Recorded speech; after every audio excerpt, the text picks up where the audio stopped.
Here's where it gets a little dangerous. My name is Francesca, and you're watching Fanatics TV. Hey guys, how's it going? Welcome back to my channel. If you're new here, welcome to you as well. Today, we're back with another story time. You guys have requested a lot for another roommate horror story, and I have a bag full, but this one takes the cake. If you're new here, hi, my name is Francesca. I make vlogs, lifestyle content, story times, the whole kit and caboodle. If you're here, I feel like you really are here for a reason, so just go ahead and subscribe. Why not? Before we get started, I do have a few disclaimers. First off, I am a little under the weather, so if my voice sounds weird or if my voice changes throughout this video, just don't mind it. Second, I have changed all the names of the people to protect their security. We're gonna go ahead and get into this story time. This story time goes all the way back to when I worked at the movie theater. And if you haven't, go ahead and watch my movie theater story time. There's a lot of juicy bits in there. I actually reference making this video at some point. So just watch that. It's good. It's fun. If you ever worked at a movie theater, it's also super relatable. But it goes all the way back to then.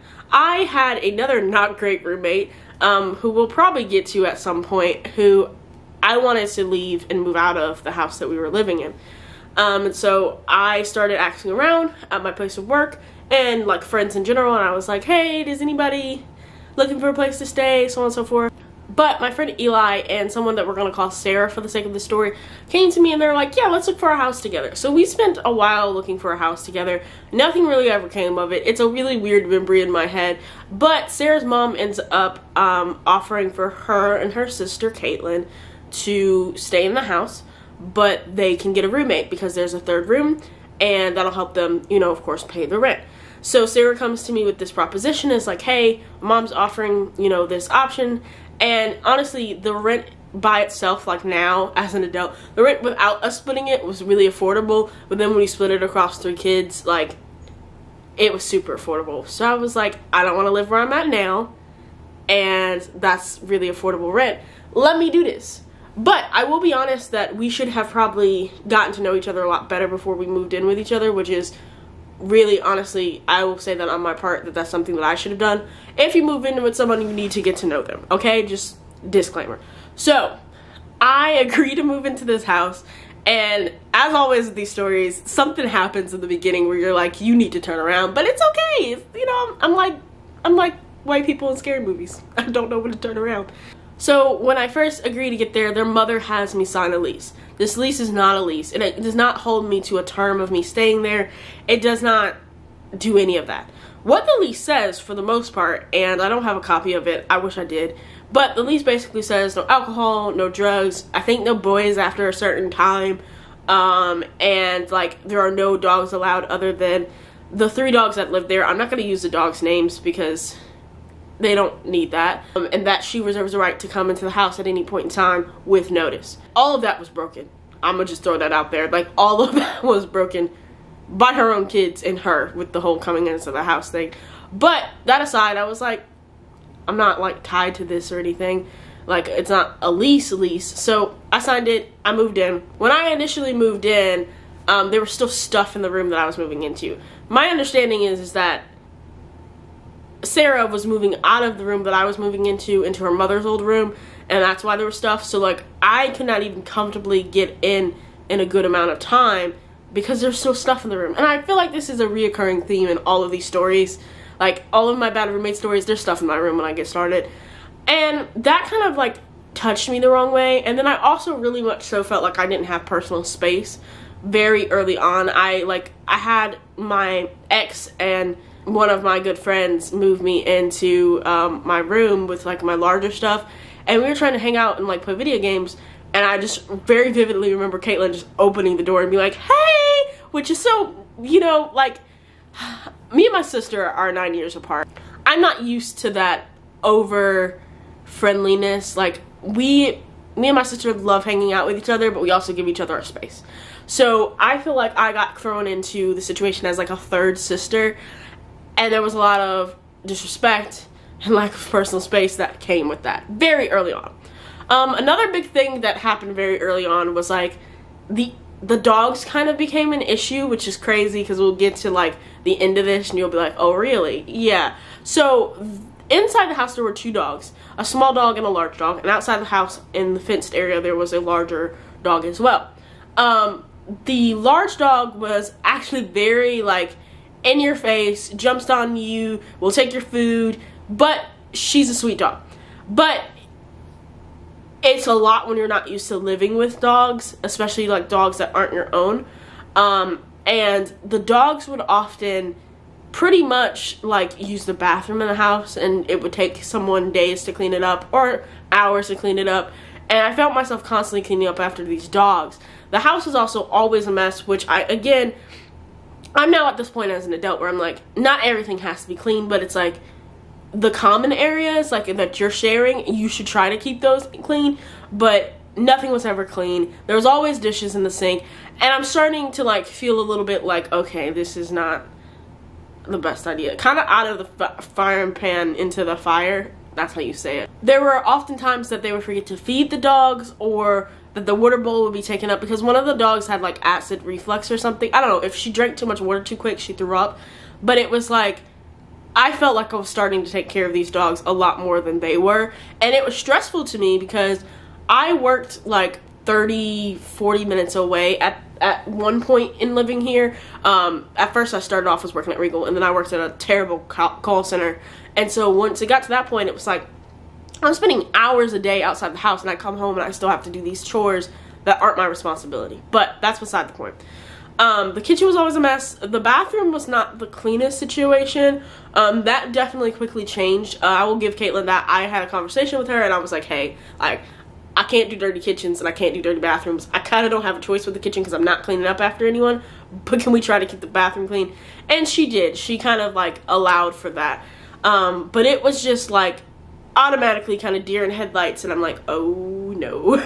You did something wrong, kid. And again, that's why you need to get to know people beforehand, because if people are trying to present to you like they are, you know, organized and clean because they want to impress you and you're a visitor, then that's what you're gonna see. But if you're like real close, you know which one of your friends are messy. You know. So the time of me moving in, I wasn't talking to anybody. As time goes by, I do start talking to someone, but they live like a few towns over. I think all of us got to a point of where, you know, we really did want to share time with whoever our significant other was, or the person we were talking with. Caitlin had a boyfriend who I absolutely adore. That kid, he would come over and clean, he would come over and cook, he took really great care of her, he still takes really great care of her. I absolutely adore that kid. He is great.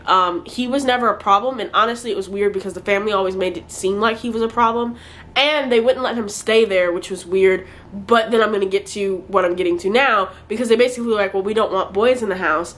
But what they didn't know, Sarah was bringing all the boys in the house, all of them.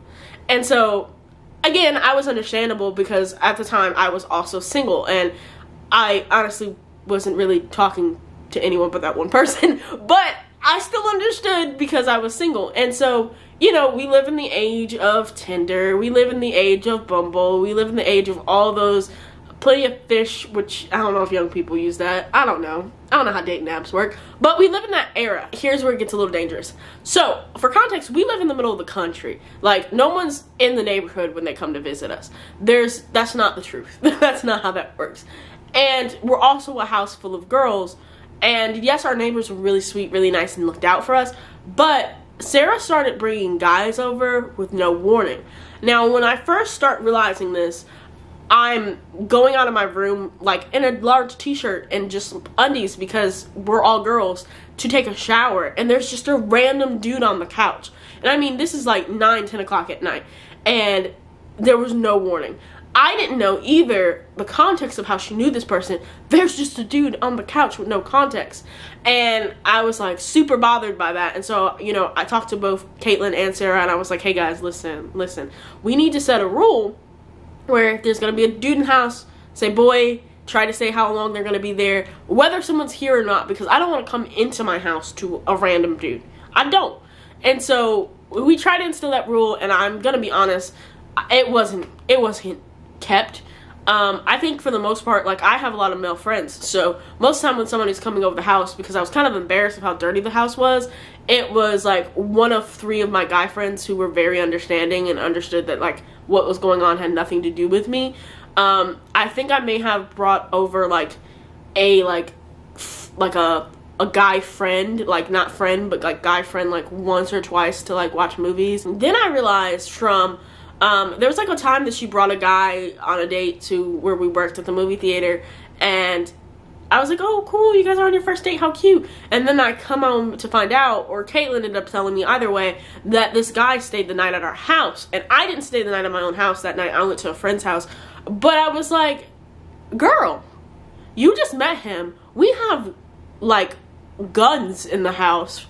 And we're out in the middle of nowhere. Like, where is your mind at safety-wise? Like, you don't put yourself in that situation. You don't know who this person is. You just met them on the internet. She was like, oh, I've been talking to him on the internet for 5 days. And I'm like, I don't trust people I've been speaking to in person for, like, a year. You know? I don't, no. So, I addressed this, and I'm like, this is going to become a safety concern. You need to do better. Like, I can't do this. Like, I feel unsafe. I feel worried. I don't want these people being in and out of our house. So this happens, and this is somewhat very early on. Like, I started being there in September, and we got through a good bit of time since like December, November that this starts happening. And it escalates from there. Another big thing that was a huge issue is, like I said, I really felt like the third sibling. Those two argued like cats and dogs, and I feel like there was a lot of, like, not so much animosity towards me, but I think that Caitlin a lot of times sympathized with me or felt bad for the situation, and I think that made Sarah upset, and I do think I caused a lot of these arguments by accident. But that was just the hardest thing, because I'd be stuck in the middle of fights. I'd be coming home and they're arguing, or, you know, I'm trying to do what I'm trying to do and they're getting me in the middle of it. It was very stressful. And again, it's like, I don't have these problems with my siblings as like an adult, so I'm not used to this, and it stressed me out so bad. But that probably wasn't the worst thing. It was just a small thing that started happening more towards the end of the year. Now, my birthday's in January. I'm a Capricorn. Hi, how are ya? So for my birthday, I decided to be like, hey guys, listen, I want to throw a house party. I want to have a couple people over. And I was like, to be honest with you, my list right now is showing 15. But most likely 15 people won't show up. Would you guys be okay with me having a party? So they make a whole big deal out of it. Like, we have to talk to my mom. And, like, we're renting, so it shouldn't even been a conversation. And so she's like, yeah, as long as there's no, like, drugs and alcohol, and the boys don't stay after 12 because you believe your kids don't do these things. But whatever. Anyway, she does that whole spiel, and I'm like, fine. So I invite all my friends over. There were, like, friends from work that I invited over. There were my guy friends, like Trayvon and TJ, that you guys know. There were other friends that you guys don't know. And I'd say in total was probably about 11 or so people at the house. I was excited. I was super happy. I looked cute. It was my Jordan year. And I'm enjoying all my friends, and they're enjoying each other, and everyone's actually getting along. We end up having, like, a giant game of Cards Against Humanity.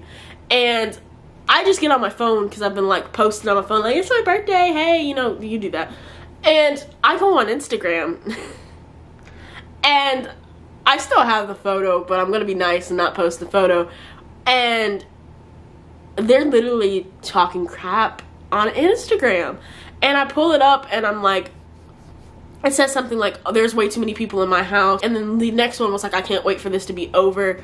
And I'm like, are you, like, I came to you, I talked to you, you're really gonna do me like that? And honestly, at this time, I didn't feel like we had issues with each other. Me and Sarah definitely bumped heads, but it was like, you genuinely don't like me. And it's cool, because we don't have to do this with each other. So that, I feel like my birthday was a huge turning point for me. I got a very sour taste in my mouth towards them. You know, Caitlin apologized. She was like, well, I didn't mean it that way, and so on and so forth. And we overcame that, but I don't think from there me and Sarah ever got back to where we were. I know we didn't. So time goes by, there's a lot of like squabbles that happen, the house being dirty, me complaining, me being upset. There's a lot of tension that builds. And honestly, I try to, again, almost like I said with my last story time, I honestly tried to spend as much time out of the house as possible. Me and my friends, like Trayvon and TJ, we had gotten super close. I'd go over their house, play video games, stay as long as I could, and then go home and go to sleep. I'd do extra hours at work. Honestly, I, again, went into the very avoidant mode. Me and Caitlin would sometimes, like, text each other, or we'd watch movies together. We were fine, and we were doing okay. She'd come to my room while I'm playing video games to play video games with me. I think I got to a point where I kind of accepted her kind of like a little sister, and even though she did things that I didn't like, and it made me staying there harder, I kind of got to a point that I was okay with it. Because, honestly, yes, we had a hard time, but she was very apologetic about it. On the other end, I feel like because I was getting those apologies from Caitlin and not from Sarah, and then Sarah and Caitlin were also having their own issues with each other, there was a lot built up that we never talked about. One day, I will tell you guys this story in full, but my dog Daphne comes into the picture. I'll just leave it at that. We'll do a Daphne story time at some other point, so make sure you hit subscribe if you want to know how I got my dog or how my dog got me. But Daphne comes into the picture, and of course, Lee says there's not supposed to be another dog in the house, right? Even though none of the other rules were followed. But I'm like, cool, okay, I understand. Let me try to find this dog a home. And I work really hard to try and find the owner, all this kind of stuff, and I honestly end up falling in love with the dog. Caitlin's like, hey, you know, you love this dog, why not keep it? And I'm like, maybe. And she's like, yeah, even though mom's not okay with it, that's probably not the best idea. But she puts this gem in my head, like, I'm not gonna lie to y'all, like, during this time frame, I was super depressed. I just was not happy. I don't know what it was. There was no real reason for a lot of it, but I was just not happy. And when Daphne came, she brought that light back. And so she became very important to me. And we all sat down and agreed that Daphne could stay, and we just have to keep it from their mom. And, you know, Sarah reluctantly agreed, Caitlin agreed. Now, again, like I said in the beginning, the bigger dog in the house was actually Sarah's, who always jumped on people, was always in the way, like, was very jovial, but, like, not really respectful of space. So Daphne is actually the same way, except she's a little smaller. Both of them shouldn't act that way, I agree.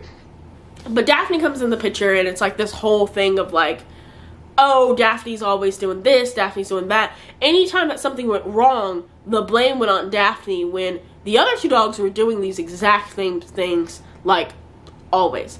I remember one particular incident, Sarah had left a steak on the stove, and the stove was pretty high up off the ground, and she accused Daphne of taking the steak. And I literally had to show her that my dog could not reach on the counter from where she was, and even if she jumped, she would have slipped, and that it was most likely her dog. And it was just little things like that that happen so often. Like, in both cases, somebody else's dog would get fed, but they wouldn't feed Daphne. Just small, petty stuff. And it was like the dog was being used to make me feel upset, which is not okay. Another big thing that kind of made me mad is, like, they allowed their dogs to just use the bathroom in the house. Constantly. And a lot of times Daphne would be kept in a crate when I come home, but the other dogs were free. And the argument was, well, we didn't know if she'd use the bathroom on the floor. And I'd be like, first off, she didn't. You know, she got to a point that she did because everyone else did. But in the very beginning, she really didn't.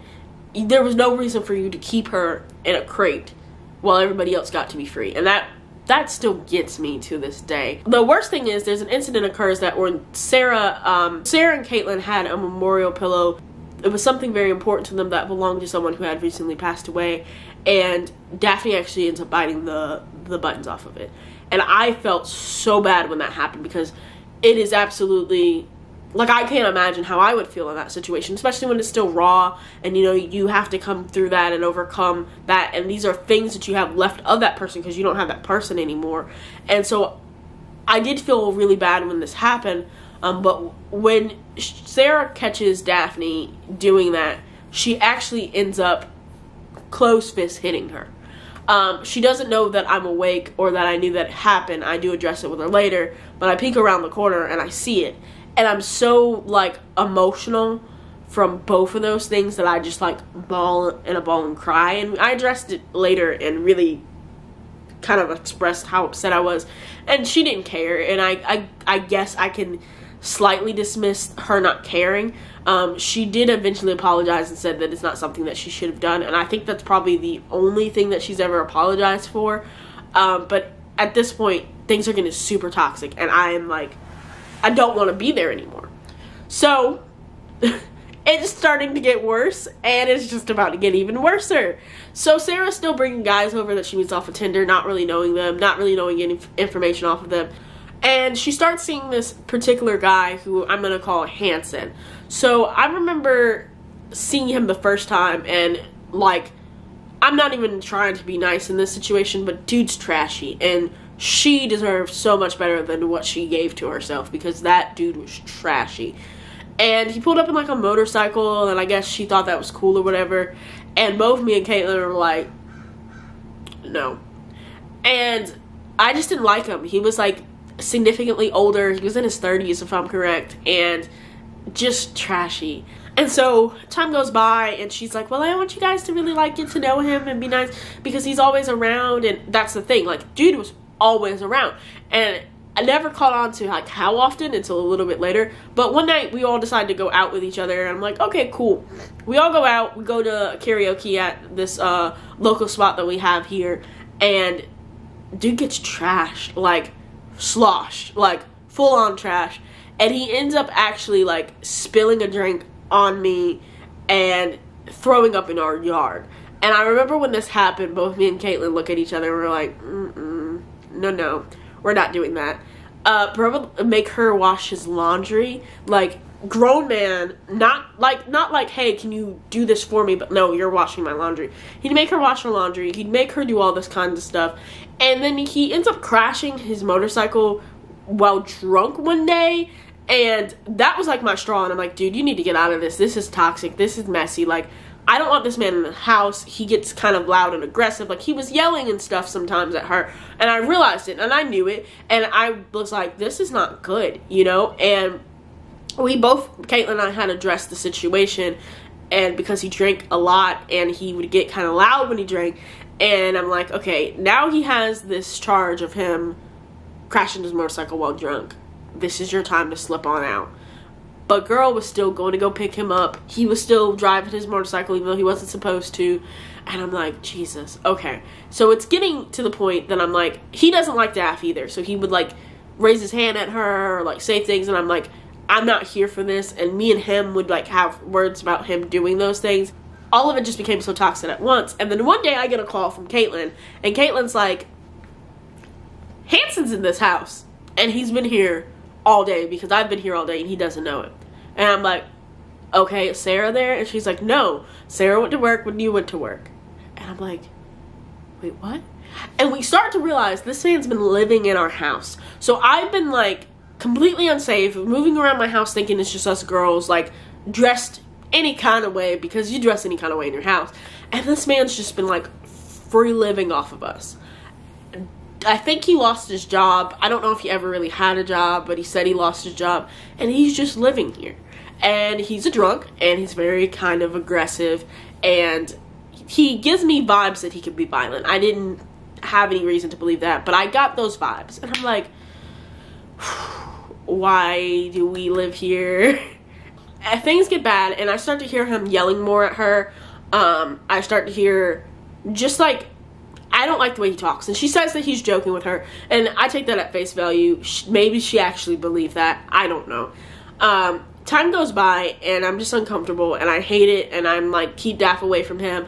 And I'm not going to lie, I feel incredibly unsafe with him around. And Caitlin calls me one day, and she's like, as soon as you come home, I need to talk to you. And I'm like, okay, sure. And she's like, well, my cousin found out that Hanson actually has served time for attempting to murder someone. And I'm like, you're lying, like, you're over exaggerating, I know we don't like him, but let's not tell lies. And she's like, no, legit, he has served time for attempting to murder his ex-wife. And honestly, that whole thing is a lot more graphic than anything I want to get into. But he did not only harm his ex-wife, he also harmed someone else. I'm not even going to get into that. But, like, the description of how he did it and everything that happened, it was heartbreaking. Like, I felt very bad for this woman. I'm glad she's still alive. God bless her. But, yeah. So, Caitlin tells me that. And so, I'm like, he's got to get out of this house, because if he has the potential to do that, he will do it again.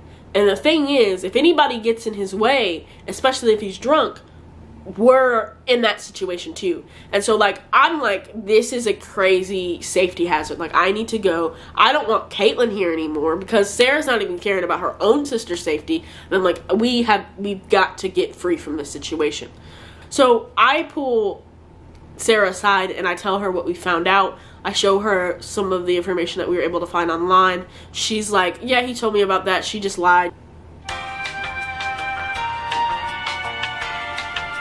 Okay, my camera died. Anyway, so Sarah's like, no, she did all that to herself. That's a lie. None of that's true. Whatever. And she was like, but if y'all don't want him around, I won't let him around. Which was a lie. She literally just didn't tell us he was there, which is far worse, because I would just avoid whenever he was there. I would try my hardest to avoid the house. So we end up getting the sheriff's department and the family involved. And the sheriff is like, if we get there and he's in this house, he's going to jail, because we have guns in the house for protection. And so we stage this whole intervention. Somehow Sarah gets wind of it. I don't know if Caitlin told her, like, by accident, or if someone else in the family ended up telling her. And she quickly takes Hanson home and then comes back. And everybody sits her down. They talk to her about it. They, go into graphic detail about what has happened with him and his ex-wife. And we're like, girl, you have got to stop this. Like, you have got to get yourself out of this situation. She breaks down and cries. She acts as though she understands, so on and so forth. And she says that, she's gonna stop seeing him. That's what she says. Now, after this situation happens, Sarah starts to show a lot of animosity and anger towards me.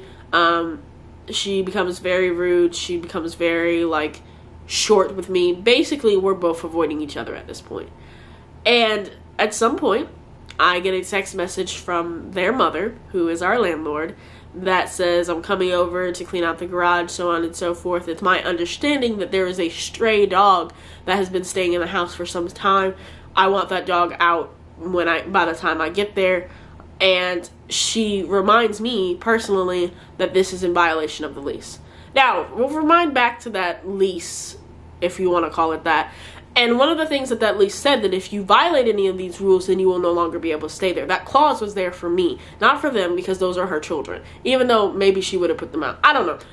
So, I'm like, nah, man. Like, A, I don't want to get put out because I haven't made plans to go anywhere. But also, I'm not getting rid of this dog. Like, this dog is my heart. Like, this is like my child. So I start to feel in a bind. And I don't know who told her, but no one knew that this dog was here for months. My dog got there in, like, May-ish, and we're now in, like, September, late August, kind of around that time. And so I'm like, okay, wait a second, this seems off. And so I addressed both of them, and I'm like, who told? Because somebody told. And they're both like, I swear, I didn't tell. And to this day, like I said, I have no proof of it, but I know that Sarah was not feeling me at that point in time. And I feel like she took this as, this is an easy way to get her out of here.